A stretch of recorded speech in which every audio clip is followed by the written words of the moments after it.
ฟังเข้าสู่รายการธรรมะคลายเครียดในสัปดาห์แรกที่อะไรเนี่ยที่สามจะหกครับฮะจะหกไม่ใช่ค่ะเดือนเมษาใช่ใช่เราจำผิดจะหกครับอาทิตย์จะหกนี่นะเขาจะล้ำไม่ไหนเราฟังล้ำนะ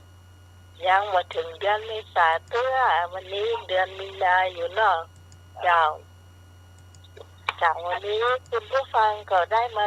เจอกับทีมงานธรรมะคลายเครียดเหมือนเดิมเจ้าโดยมีข้าเจ้าพิสมัยสุริโยดอนเจ้ามาเป็นผู้ดำเนินรายการในช่วงนี้ตอนนี้ก็ยังมีข้าเจ้าแล้วก็ไอ้หนุ่ยอยู่นะเจ้าแล้วก็มีผู้ดำเนินรายการก็คือคนที่มาโทรศัพท์ในตอนนี้ก็คือพระอาจารย์ผู้ในการสถานีของเราเนื้อเจ้ายังขาดสำเร็จนวรักษ์ปัญโยนั้นแล้วก็ขาดอาจารย์เนาะ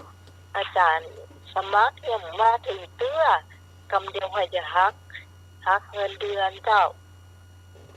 วันนี้มาช้าเจ้ามาถึงเก้าเดียวโทรตัวหาละมาเถอะเจ้าช่วงนี้อยู่กับไอ้หน่วยสกรรมเนี่ยเจ้าครับขอครับนอบน้อมเดลาลูกครับสมณเณรครับผมขอกับการอาจารย์พระครูสมุทรสวัสดิ์ครับ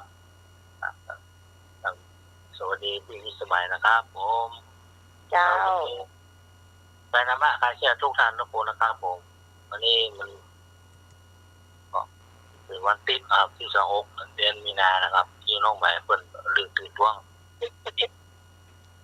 ใจฮ้อนเลยดวงจันทร์ก่อนสวัสดีครับเดินครับผมเดี๋ยวสุมาตะกี้ได้ยินแม่คนหนึ่งโทรมาตัวหาอันนี้ก็ต้องยอมภาพว่าเป็นแฟนรายการตัวจริงเนาะอันนี้เพิ่นก็คงจะรอฟังอยู่ว่าเกิดอย่างขึ้นเนาะจริงแล้วก็รอท่านสมัครนะใช่อย่างนะเจ้าแม่ถ้าไปบินถ้าบาทนะแม่เอาไม้ฝาดเขาเนอะมาช้า